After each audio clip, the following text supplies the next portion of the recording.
Dhiren રાધેજા officially YouTube ચેનલને subscribe કરો અને થોડી પળો ખુશીઓથી ભરો. ટીડિંગ.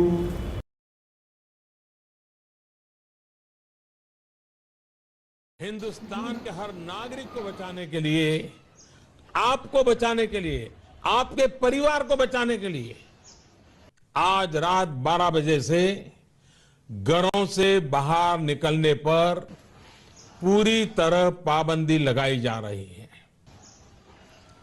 देश के हर राज्य को,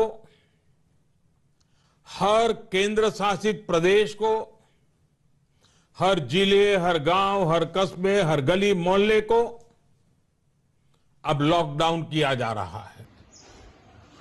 हाय हाय 21 દિવસનો લોકડાઉન. આ તો યુપી ગયા છે, એમનું શું થશે? મમ્મી જોડે વાત કરવા દે. શું થયું હો બેટા? તું આટલી બધી ગભરાયેલી કેમ છે? મમ્મી, મોદી સાહેબે 21 દિવસના લોકડાઉનની જાહેરાત કરી છે. લોકડાઉન એટલે કર્ફ્યુ ને? હા. તો મારો દીકરો યુપીમાં ગયો છે તો એ પાછો નહીં આવી શકે? ના મમ્મી, એ 21 દિવસ સુધી નહીં આવી શકે ઘરે, અને આપણે પણ ઘરની બહાર નહીં નીકળી શકીએ. આપણે તો ઘરમાં પડ્યા રહીશું. આપણા માટે ક્યાં મોટા ગજ વાગવાના છે? મમ્મી, ઘરમાં અઠવાડિયું ચાલે એટલું જ કરિયાણું છે, અને લોકડાઉન 21 દિવસનું છે. અઠવાડિયા પછી આપણે શું કરશું? હે ભગવાન, આ તે કેવી કસોટી માંડી છે. મમ્મી, તમે ચિંતા ના કરશો, બધું થઈ જશે. આપણી પાસે અઠવાડિયું ચાલે એટલું સીધું તો છે. પછી કંઈક કરીશું.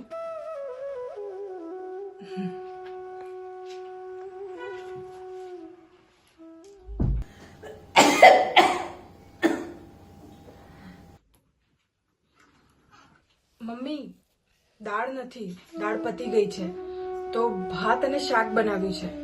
તો તમને ફાવશે ને? વહુ બેટા, મને આજ ભૂખ નથી, એટલે મારી રસોઈ ના બનાવતી. મમ્મી, ભૂખ નથી એટલે જમ્યા વગર થોડું ચાલે? થોડું તો જમવું પડશે ને? અરે મને ખરેખર ભૂખ નથી, તું જમી લે. મમ્મી, મારે તો સોમવારનું વ્રત છે, એટલે મારે નથી જમવું. જુઠ્ઠું ના બોલ બેટા, મને ખબર છે તારે કોઈ વ્રત નથી. જુઠ્ઠું તો તમે પણ બોલો છો કે તમને ભૂખ નથી. મને ખબર છે કે તમે ભૂખના મારે તડપો છો. જુઠ્ઠું ન બોલું તો શું કરું? મને ખબર છે કે કરિયાણું આજના દિવસ પૂરતું જ છે. અરે મને તો એ ચિંતા થાય છે કે કાલ આપણે શું કરશું. કાલની વાત કાલે જોઈશું. આજે જેટલું છે એટલું તો જમી લો. જો તમે નહીં જમો તો તમારો દીકરો મને વળશે કે મારી માને તો સાચવી પણ ના શકી. તો શું મારો દીકરો મને નહીં વળે કે તે ત્યારે વહુનું શું ધ્યાન રાખ્યું? એમને હું સમજાવી દઈશ, એ તમને કશું જ નહીં કહે. મમ્મી, તમે વૃદ્ધ થઈ ગયા છો, અને આ ઉંમરે તમારાથી ભૂખ્યું નહીં રહેવાય. પ્લીઝ તમે જમી લો.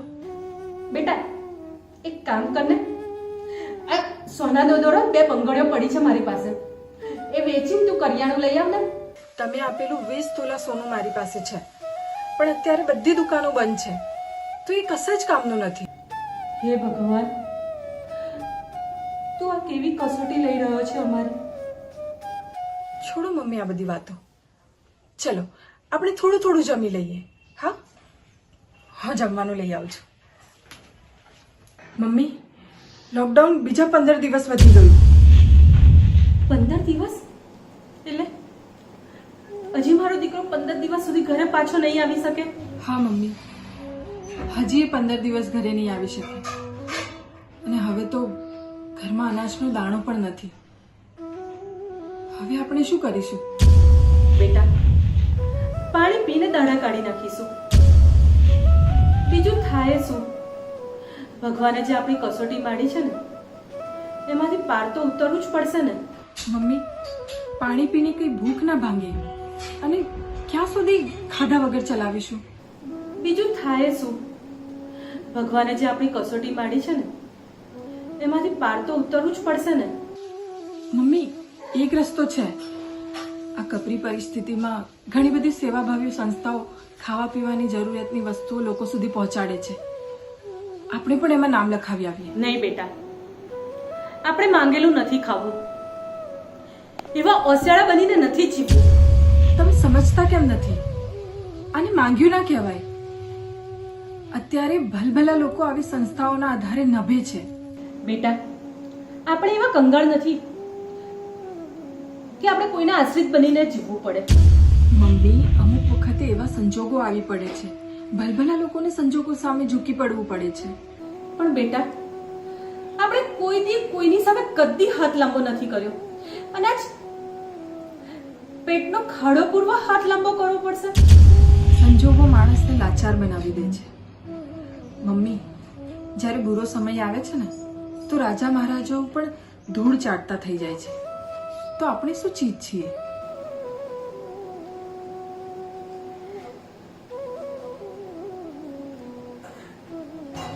માઠું ના લગાડશું મમ્મી. આપણે ક્યાં ભીખ માંગવાની છે? સેવાભાવી સંસ્થાઓ સન્માનપૂર્વક લોકોને જમાડે છે. બસ આપણે પણ ત્યાં જઈને જમવાનું છે. ઠીક છે બેટા, તું સંસ્થામાં નામ લખાવી આવ, તો મારો દીકરો જ્યારે ઘરે પાછો આવશે ને, ત્યારે આપણે કોઈને કોઈ રીતે દાન પુણ્ય કરી એનો બદલો વાળી નાખીશું. ઠીક છે મમ્મી, હું અત્યારે જ જઈને નામ લખાઈ દઉં છું. કુદરતની જ્યારે માર પડે છે ત્યારે એની ચોખટ ઉપર બેસનારા કોઈ અમીર નથી હોતું કે કોઈ ગરીબ નથી. આ મહામારીના સમયમાં જ્યાં જ્યાં આવી સેવા પ્રવૃત્તિઓ ચાલી રહી છે, ત્યાં જમનારા નથી કોઈ ઊંચ, નથી કોઈ નીચ, નથી કોઈ ગરીબ કે નથી કોઈ અમીર, બધા સમાન છે. એટલે અહમ ના રાખો. જ્યારે કુદરતની થપ્પડ પડે છે ને, તો ભલભલા ધૂળ ચાટતા થઈ જાય છે. Thank you.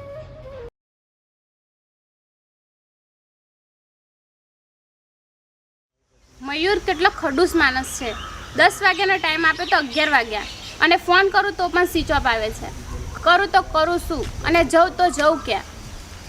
લાવું ફોન કરીને એના ભાઈબંધને જ પૂછી જોઉં. હલો, હા કોણ? દીક્ષિત? હા, હું પ્રિયા બોલું છું. હા બોલ ને પ્રિયા, શું કામ હતું? હા, તું મારું એક કામ કરીશ, મયુરને તું શોધી કાઢ અને એમ કે હું એની રાહ જોઈને બેઠી છું. મયુર સાથે કઈ જવાનું છું?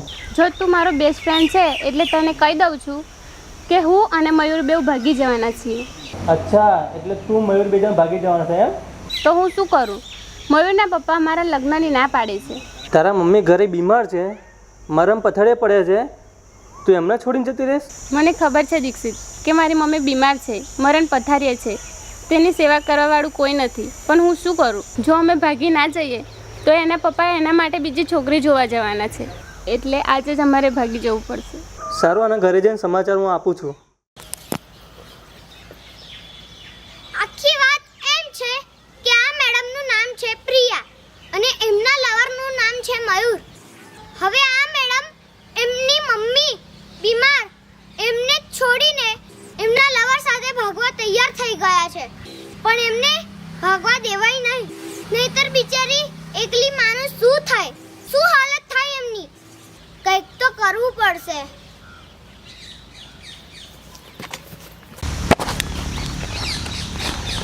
પ્રિયા,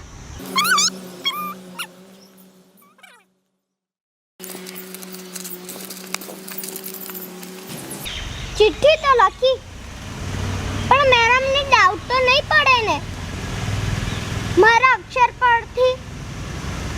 ના, નહીં પડે. મેં ક્યાંક સાંભળ્યું છે કે પ્રેમ આંધળો હોય છે. ચાલો જોઈએ.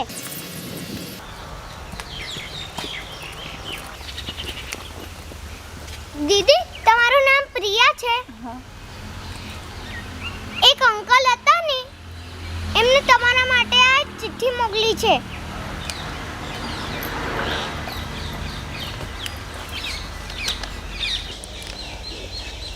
મને માફ કરી દેજે પ્રિયા, હું આવી શકું એમ નથી. મારા બીજા લગ્ન ગોઠવાઈ ગયા છે. હા, આઈ એમ સોરી પ્રિયા. લિખિતન મયુર.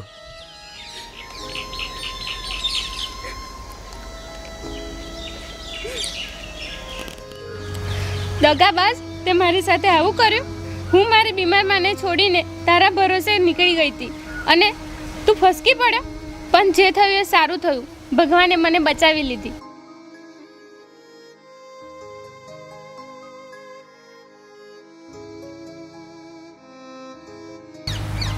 વાહ, મેડમ ગયા ખરા પાછા. આપણું તીર બરાબર નિશાના ઉપર જ વાગ્યું. બેટા પ્રિયા, બેટા પ્રિયા,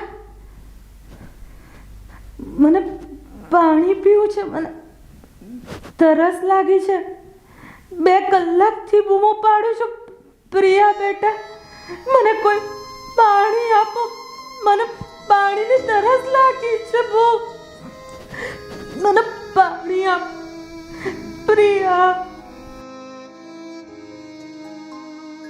બા, લો આ પાણી પીવો બા.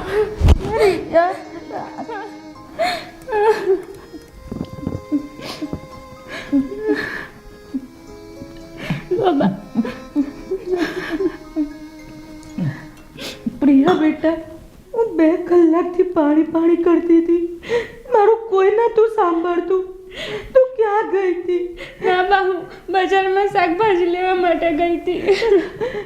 પ્રિયા, મારો કોઈ ભરોસો નહીં. હું ક્યારે પણ મરી જાઉં. પ્રિયા, ના બા, આવું ના બોલો. હું તમને છોડીને ક્યાંય નહીં જાઉં.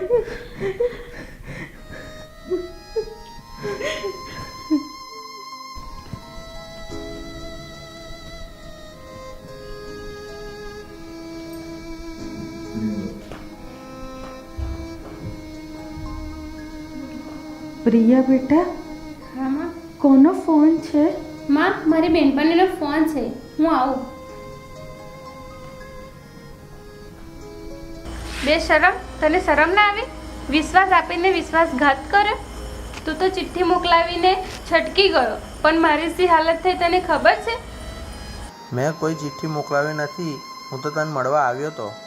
બસ હવે બંધ કર અને આજ પછી હવે મને ફોન કરતો નહીં. મયુર એવું કહે છે કે મેં ચિઠ્ઠી મોકલાવી જ નથી. તો એ છોકરી કોણ હશે જે મને ચિઠ્ઠી આપી ગઈ? ભલે જે થાય બધું સારા માટે જ થાય. જે થયું એ સારું જ થયું હશે.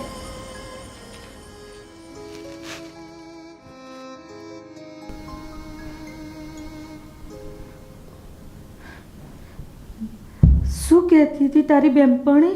બા, એ તો આ દેશ છોડીને બીજા દેશમાં જતી રહેવાની છે. પણ પ્રિયા બેટા, તું મને છોડીને ક્યાંય ના જઈશ. ના બા ના, હું તમને છોડીને ક્યાંય નહીં જાઉં. કાયમ તમારી જોડે જ રહીશ. અને હા દોસ્તો, હવેથી તમે અમારા વિડીયો આ ચેનલ ઉપર પણ જોઈ શકશો. તો અત્યારે જ સબસ્ક્રાઇબ કરો ધીરેન રાધેજા ઓફિશિયલ YouTube ચેનલને. Thank you.